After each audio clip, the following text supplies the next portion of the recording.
Hello class, this is research part 2 and today I'm going over some of the sources that I'm going to use for the research project.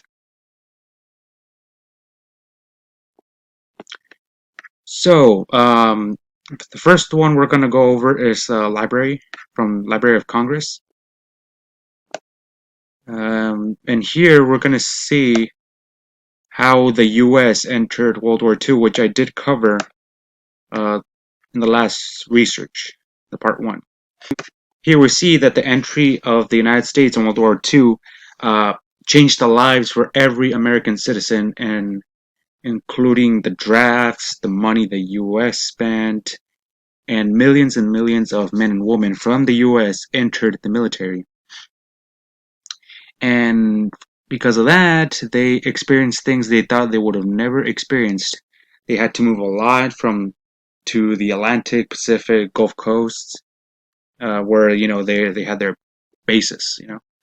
And by the time World War II ended, the U.S. was like in an economic boom. It was like the peaceful times, which was like the 50s and 60s. That's when um, they had those, white picket fences, beautiful neighborhoods.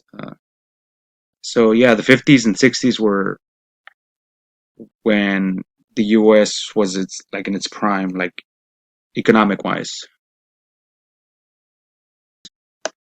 And here we talk about the GI Bill of Rights, which was passed in 1944, which provided veterans money for the veterans for college. And with that, they could buy homes, farms. When the veterans returned, they felt good about themselves, and they looked forward to something uh, following the tragic aftermath of the war. And of course, at those times, not all Americans had the same effect from the war. Not all of them had, growing economic prosperity. You know, of course, there was a lot of racism at the time. And most of the prosperity, the money was for white Americans. And yeah, the white Americans, most of them lived the American dream. And as for as a consequence, the African Americans, Hispanic Americans, and women, they got really mad and they got more aggressive to win their full freedoms, and that's one of the causes why the whole civil rights era became a thing. And they said that the civil rights was already guaranteed by the Declaration of Independence and the U.S. Constitution. So they thought, we're fighting for this country, so why are we not receiving the same as our other fellow Americans? And that's when the whole, you know, fight for freedom and for the rights came to be.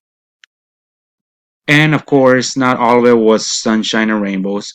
The post-war also brought many problems and issues. Many Americans viewed their place as with optimism, confidence, and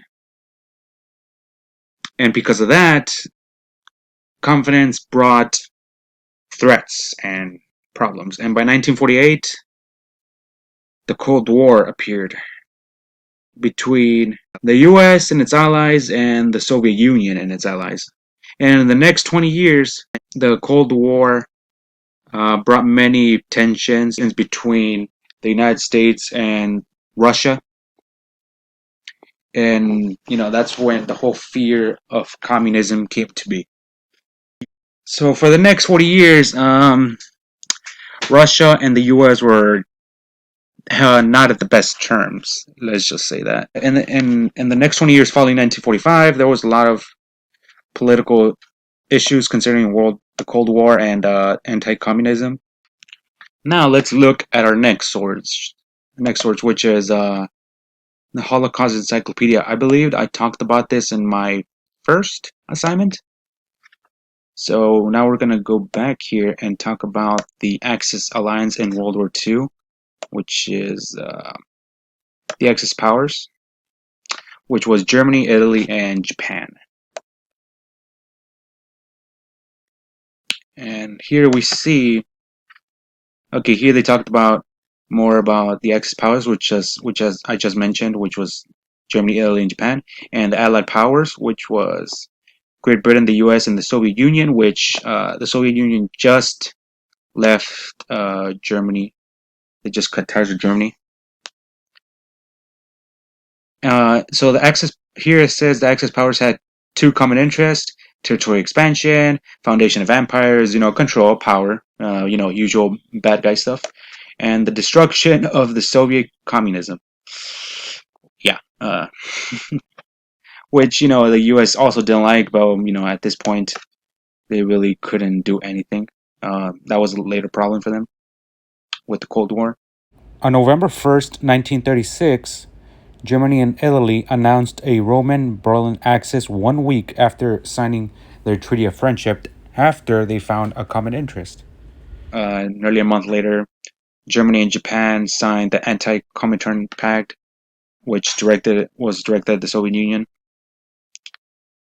And Italy also joined the Anti-Comintern Pact on November 6th. And and in 1939, they signed the Pact of Steel, which formalized the alliance.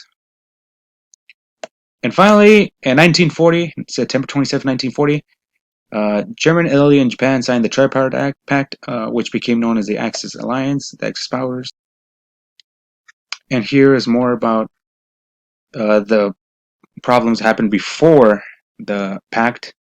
About here they talked about how Japan invaded China to initiate war, Germany invading Poland, unleashing the European War, which that did start World War II. Germany picked on Britain and France, I believe. And here they talk about how Italy entered World War II on the Axis powers in 1940 when they knew France was going to be defeated. So here we see a map of the Axis alliance. We see, of course, Germany and a couple of countries that has taken over, such as Romania, Hungary, Bulgaria, Slovenia, Finland, and we see Italy and Japan. Those three would form the Axis alliance. In July 1940, weeks after the defeat of France, Hitler decided that Nazi Germany would attack the Soviet Union the following spring. In order to secure raw materials and troop contributions, Germany began to pressure the other European states to join the Axis powers. Germany offered economic aid, protection to all of the European countries in order for them to back Germany up when the time was right to attack the Soviet Union. Italy failed to conquer Greece in late autumn. Here they talk about Hungary, pretty much the effects it had on Hungary, Romania, Slovakia, Bulgaria. Here's another picture of the Tripartite Pact. More effects on the other European countries: Yugoslavia, Finland, Croatia. And here they finally say when the Allied powers, led by Great Britain, the US, and the Soviet Union, defeated the Axis in World War II, Italy was the first to give up and surrendered on September 8th, 1943. 6 weeks after the leaders of the Italian Fascist Party disposed of the dictator Benito Mussolini, Romania gave up following the overthrow of Marshal Ion Antonescu. I think that's how you pronounce it. Then Bulgaria surrendered, Finland, then Hungary, Slovakia, Croatia, Japan was probably the last one to give up. But on May 7th, 1945, here what they talk about, one of the important ones, Japan. 7 days after Hitler committed suicide, Nazi Germany surrendered unconditionally to the Allies, and Japan fought on alone, surrendering on September 2nd, 1945, which we know what happened and why Japan surrendered last, and what made him surrender last with the bombing of Nagasaki and Hiroshima. Now we're gonna go over to jstor.org, which I believe I did show before. It's a library provided by Saul Ross. And as I said before, Japan surrendered after the bombings of Nagasaki and Hiroshima. But really, was it the end or a beginning? There is controversy of what really brought Japan to its knees. A lot of people think, was it the bombing or was it the Soviet Union's entry through the war, or a combination? Some people really don't know. It says here that and it, for most Americans, the bombings were the end of the war. However, the bombs were also beginning in two ways. The first one being the survivors of the bombings and the radiation exposed to them, leading to a life of pain and suffering for the poor victims of the bombing. The most interesting sense, however, is that the bombings of Nagasaki and Hiroshima started the nuclear arms race, which we all know that most of the bigger countries do have nuclear bombs. So if we were ever to have a World War III, it would have been the end of the world. It could be the end of the world with everyone now having nuclear arms. The nuclear arms race also caused thousands of nuclear tests with deadly contamination, and which is pretty sad. It also caused the rise of nuclear power plants. And so Hiroshima, a lot of people do see Hiroshima as the beginning of the end for human beings. It's it's crazy to think about if we ever to have another war, a world war, it it could be the end for humanity. So yeah, guys, that's the end of my presentation. Thank you guys for listening. If you guys have any other questions, please let me know. This was a very interesting topic. I really did not know that Yugoslavia, Romania really sided with the Axis powers. Of course, I knew they were part of Germany, but I really didn't know.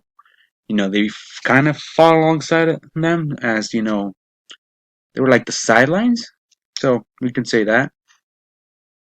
But of course, that Germany, Italy, and Japan were the biggest ones. But I did not know, so that's really something interesting. I'm learning new things every day, so that's awesome to hear. And I'm planning on using this for my project. So That's great. I'll see you guys next week with the next presentation.